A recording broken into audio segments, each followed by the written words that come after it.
element titanium that's incorporated in there. Usually when we do metal, it seems to have kind of a farm or commercial reference.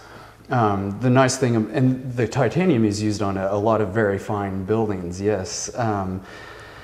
What is unique about it as far as a metal cladding is I think it has a real elegance to it that you wouldn't get from more kind of farm type metal. It's titanium, it's a solid element, and it's solid through and through, so it's not like it's painted or it's galvanized. It's almost like its own fine element in that it became almost like a gilded element of the house, kind of that detailing. The mudroom, which now has become so critical to the main house as well as this space, had no light. It was just closed off. There was a wall. And as things moved along, we thought, let's make it full of light, both for the kitchen area as well as to bring light in down here and make it welcoming for people who come. So the glass door at the front and the glass door which leads to the screen porch allows it to be just a tunnel of light. You can see from the outside all the way through to the back, to the rocks, to the trees, to the landscaping behind, and it's brought in so much natural light and really opened up the kitchen in a way that we love, just by taking down the wall and adding this glass. Huge difference. Makes a big difference. Likewise, your kitchen area got some facelifting. Yes. And that, again, was a good transition from the new to the old. Talk about the changes that have taken place in there, including the fantastic new kitchen table. Yes, yes. So the kitchen was just a regular, traditional style kitchen, nothing exciting. But because this became so contemporary, and because you can view the kitchen, and you can view both spaces from all angles, we wanted it to be more of a transitional space and not have this hard line of this is traditional, this is contemporary. Exactly. So the struct restruct guys are really good at mixing together traditional elements with more contemporary, different kinds of material in unique ways. So we left the original wood cabinets, we left the original butcher block countertop, but we added some metal shelving, taking down the wall, opened it up. We have this space above the stove. We have more counter space because they built this yellow pine counter that comes into the mudroom, which is fantastic. And then in the hearth room, we had a traditional colonial style mantelpiece. To make it more contemporary, it was just simply ripped off, painted around, left really clean, really simple. And well, then we needed a different table. And so we loved the furniture that Matt had designed and built, the walnut sofa, the work table, the carts, the benches that a lot of my paintings are sitting on. All of that was so good. So we talked to him about a table, and basically we just told him, do whatever you want, but we want 6 people to be able to sit at it. Because for small gatherings, 6 people seems like a nice number. Sure. Any project starts with an idea, and this project went through lots of ideas to get to its final place. The first thing was origami, and I had seen a PBS special on origami, and it was pretty amazing. And so it's like, well, you know, wood's kind of plainer. I do planes with it, so I started folding paper.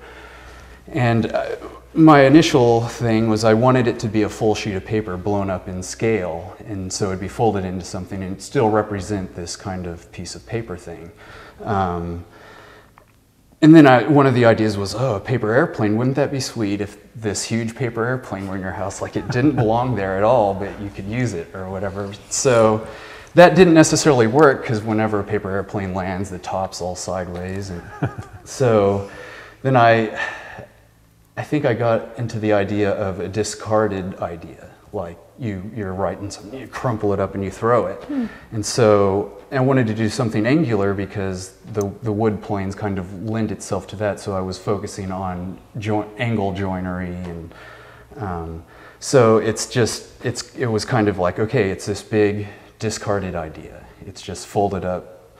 So that's what it retained mostly, but I developed other ideas as that went along. I was looking at the form and the underside of it, and it reminded me of light rays breaking through a cloud. So it's like, well, wouldn't it be cool if it was reflective underneath? So that it was kind of like that light ray. And then I started wondering, well, what is this relationship between wood and light? and what does it mean and all that. So it went into a lot of tangents, and I thought it was fun too that, you know, the underside was shiny, and so it reminded me of like a crumpled up candy wrapper or something. So it's like, it turns you like into an ant or something. You go and you're like eating on this table, and it's like you're like cleaning off the remains of a giant's candy bar or something. But as I, you know, was looking, I did different tests of things and paint underneath on the underside, and ended up going with the silver. And I also liked this element that it seemed foreign, or like aircrafty, or UFO-like. So, so I did a stencil on the bottom that is struct, restruct, and I was going to claim that, you know, it used reclaimed UFO parts. And so I don't know. I mean, the main thing was just to have fun with the ideas and see, because, you know, just trying to find a conclusion of where this thing was going, and that's where it ended up, I guess. It's a fantastic piece. You know, the more I talk to all three of you, it really seems like an effort of artists getting together, because really that's what it is, in different mediums, but yes. art nonetheless. Yes, I think that's what was so fun. It was a great year for me. You'll have to ask them how it was for them, because I was hanging around a lot. I think in the end it was beneficial for us having her here, because a lot of these things evolved that probably wouldn't have maybe if she was at a distance. And I think, you know, our relationship was fine to start out with, but it even grew to, you know, greater expectations throughout the project. And I think we trusted her ideas and her comments, and she equally trusted us and ours. What are you most proud of on this one? A satisfied client, for sure. Great. I mean, when it comes down to it, you know, you're always proud of your design or what you built or fabricated. But in the end, I think if your client's not happy, then it's not as successful. So, you know, we left this project feeling very good about ourselves, and I think Susan felt the same. And that's what you want at the end of every project. And you know, she's been a great client. She let us do a lot of things in different facets of construction. As the homeowner, what was this experience like? What did you learn from going through this? To find people that you trust, and to have a relationship with them where you can have this ongoing dialogue, and where you feel comfortable to say, I need you to explain this to me, because, you know, it's money. I need to understand, why are we doing this? What are the different looks I'm going to get from this? Is it going to be worth it to spend more money here, or should we save money and that will be completely fine by leaving this alone? What are the different options?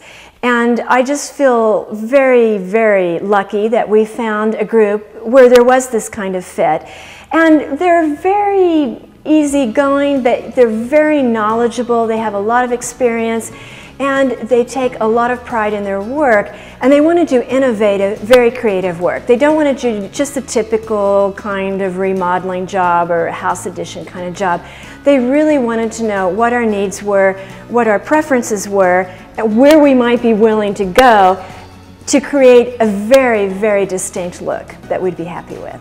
Well, Susan Grace, you've got one inspiring space. We expect to see lots more fantastic artwork coming out of a space like this. Congratulations. Thank you. Thank you.